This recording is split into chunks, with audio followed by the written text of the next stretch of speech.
a well-regulated militia being necessary to the security of a free state, comma, the right of the people to keep and bear arms shall not be infringed.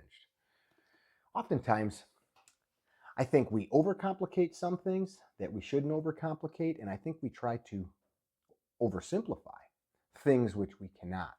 I'm reading today from the Second Amendment Primer, a book written by Les Baer almost 30 years ago.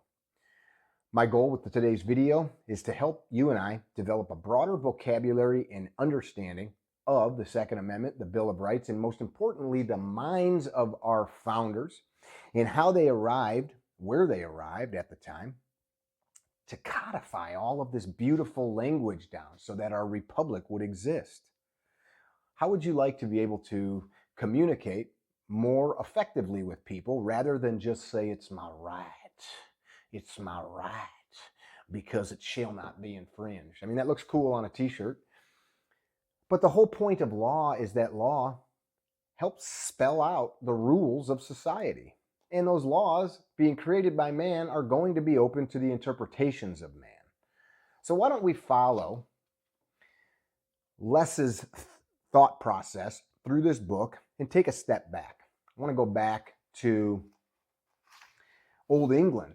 And I think oftentimes we think, I know I do, the English clearly didn't care about weapons. All they cared about was sending redcoats here to stomp on us. Well, interesting thing, if you read about our history, up to the Revolution, there were plenty of people that loved the colonists. This is well-documented stuff. There were people saying, these are our brothers, these are our countrymen, we can't treat them this way. A lot of stuff I think worthy of reading about. Pre-colonial times, going back deeper, this was said. The English liked to boast that they were the freest subjects under heaven because they had the right to be guarded and defended from all violence and force by their own arms, kept in their own hands and used at their own charge. That's powerful when you think about it. What they're saying is we English people are the freest because nobody tells us whether or not I can have this. Nobody tells us whether or not I can protect myself. Let's go back a little farther.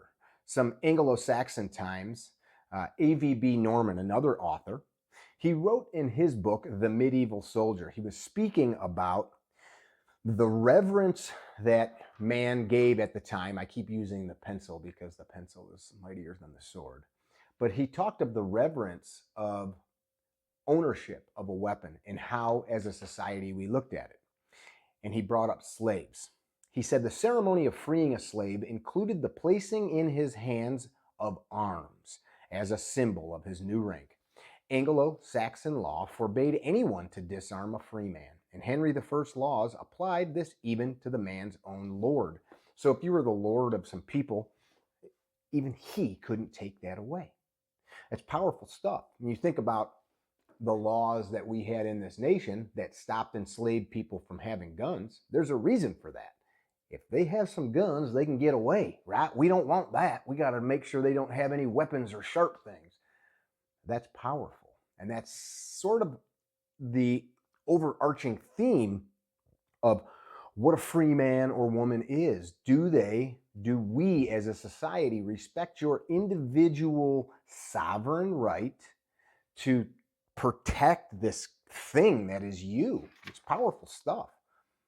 Sir Walter Raleigh said it was a basic principle of a tyrant to unarm his people of weapons, money, and all means whereby they resist his power. Well, that makes good sense. You're a tyrant, let's take away their means of resistance, which starts with the sword. That's where they go, right? Thomas Hobbes said, a covenant not to defend myself from force by force is always void. I'm going to say it again and think about this one. Thomas Hobbes was one of the thinkers, so our founders, they read all of this stuff. This is where their minds were. John Locke, Tom Hobbes, Montesquieu, Rousseau. There was these writers from the 1600s to the 1800s, and guess where those writers took their thinking? farther back, Plato, Socrates, right? We have thought about these things enough as creatures that we're going to continue to arrive at the same conclusion. Yes, we may have machine guns now instead of a sword or a spear or a lance or a bow or an atlatl or a sling, but the spirit of the law, the spirit of the message is the same. Let's say Tom Hobbes' message again: a covenant not to defend myself from force by force is always voided, for no man can transfer or lay down his rights to save himself from death. That's some powerful stuff. The obligation of subjects to the sovereign is understood to last as long and no longer than the power lasts, by which he is able to protect them. For the right men have by nature to protect themselves, when none else can protect them, can by no covenant be relinquished. That's some powerful stuff right there. James Harrington, he said, men accustomed unto their arms and their liberties will never endure the yoke. Men accustomed unto arms and their liberties will never endure the yoke. The yoke has always been used as a descriptor of bondage, right? You think that ox wants to be yoked up dragging a plow? Probably not. Probably not. Let's go a little deeper. Let's go way back. Let's go back to the final tumultuous years of the Roman Republic. Marcus Tullius Cicero. Here's what he said. There exists a law, not written down anywhere, but inborn in our hearts, a law which comes to us not by training or custom or reading, but by duration and absorption and adoption from nature itself. A law which has come to us not from theory, but from practice, not by instruction, but by natural intuition. I refer to the law which lays it down that if our lives are endangered by plots or violence or armed robbers or enemies, any and every method of protecting ourselves is morally right. When weapons reduce themselves to silence, the laws no longer expect one to wait their procurements. For people who decide to wait for these will have to wait for justice too. And meanwhile, they must suffer injustice first. Indeed, even the wisdom of the law itself, by a sort of tacit implication, permits self-defense, because it does not actually forbid men to kill. What it does instead is to forbid the bearing of a weapon with the intention to kill.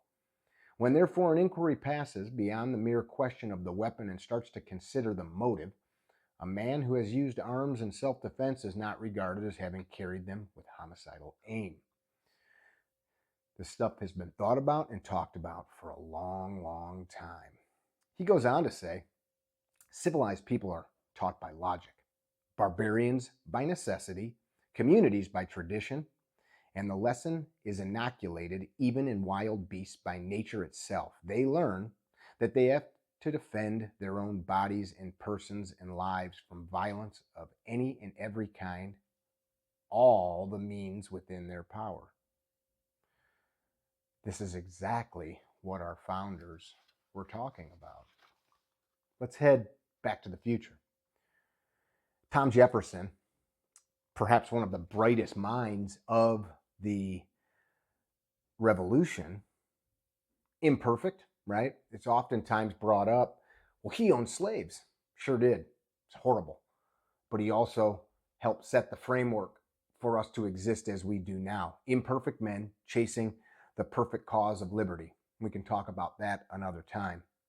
Jefferson said, on every question of construction, let us carry ourselves back to the time when the Constitution was adopted. Recollect the spirit manifesting in the debates, and instead of trying what meaning can be squeezed out of the text or invented against it, conform to the probable one which was passed. What he's saying is, don't go back and read the Bill of Rights and say, what can I think they're meaning? No, what he's saying is go back, read the things we wrote. What would that be? The Federalist Papers, the Anti-Federalist Papers, the thousands of documents that have been cataloged of these men's writings. And you can see the spirit of what they were talking about. Well, maybe that's not good enough. Maybe there is nothing said of value. Well, George Mason, he was one of those founders. Here's something Mason said. And I don't think it gets any friggin' clearer than this. To disarm the people is the best and most effective way to enslave them. Let's repeat, Mr. Mason. I think it's worth it. To disarm the people is the best and most effective way to disarm them. He knew. Oh, here's a guy that I think stirs most of our guts, Mr. Patrick Henry. The militia, sir, is our ultimate safety. We can have no security without it. The great object is that every man be armed. Everyone who is able may have a gun. Congress, by the power of taxation, by that of raising an army, and by their control over the militia, have the sword in one hand and the purse in the other. Shall we be safe without either? Congress have an unlimited power over both. They are entirely given up by us. Let him candidly tell me where and when did freedom exist when the sword and purse were given up from the people. Unless a miracle in human affairs interpose, no nation ever retained its liberty after the loss of its sword and the purse. What I'm trying to do is see if we can't, a little bit in our own guts, light the fire that these guys had.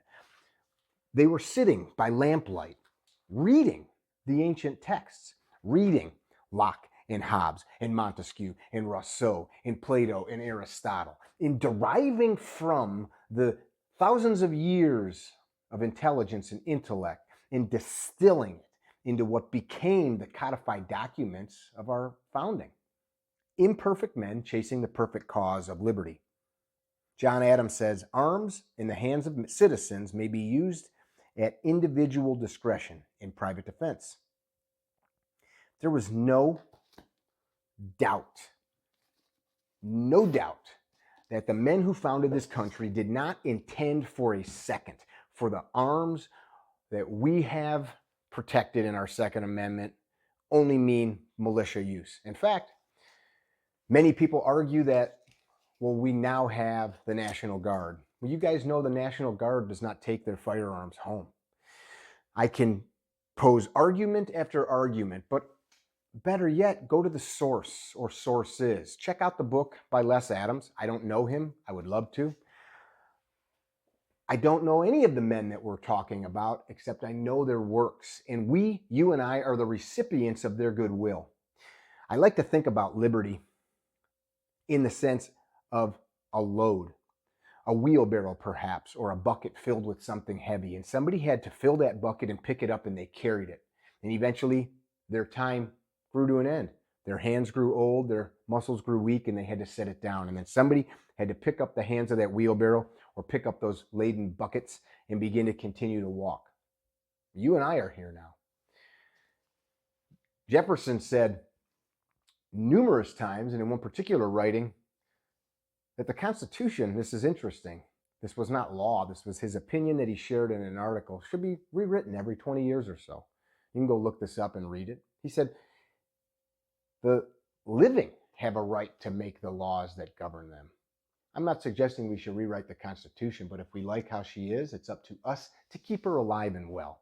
Pounding our chest, wearing cool shirts that say Second Amendment sounding things on them and saying it's my right is not the articulation that these men were capable of. They didn't have the internet.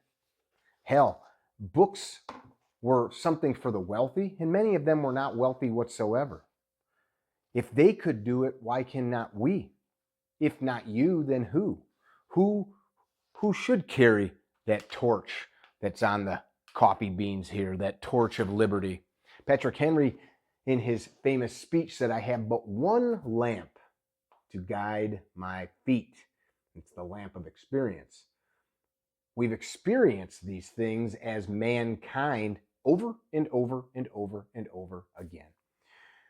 My charge to you is to educate yourself and arm yourself with the wisdom of the ages. You don't need to memorize anything, you don't need to learn anything, but as we enlighten ourselves to what was and what is, we will better be able to articulate ourselves in a peaceful way, in a calm way. We will be able to help bring people to an understanding of why things need to be a certain way. I'll bow to no man, and I hope that you do not as well. I brought my coffee up. I might as well tell you to buy some. Ignis Lux coffee. We roast this with love. The point of that flame is to denote that liberty that burns in our guts, that spark that's put there at birth, that's up to you to keep it burning, as these men talked about. Nobody can take that right away from you. Nobody can take the right to keep that flame burning. You decide when it ends. If nature comes early, then fine. But until then, carry on. Be well. Don't be dickheads. Go grab a copy.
Tell you what, the Super Vel is no joke. We were able to put all 5 hits on target. I've destroyed a pretty decent shirt. More importantly, we're building a deeper understanding of how we can deploy the weapons that we carry every day. And that's no joke. That was quick, it was fast, it was accurate, and downright deadly. There's 2 to 3 hits right through the spine of the subject. Is this something you want to have to do? No. Talk to anybody that's done undercover work. Talk to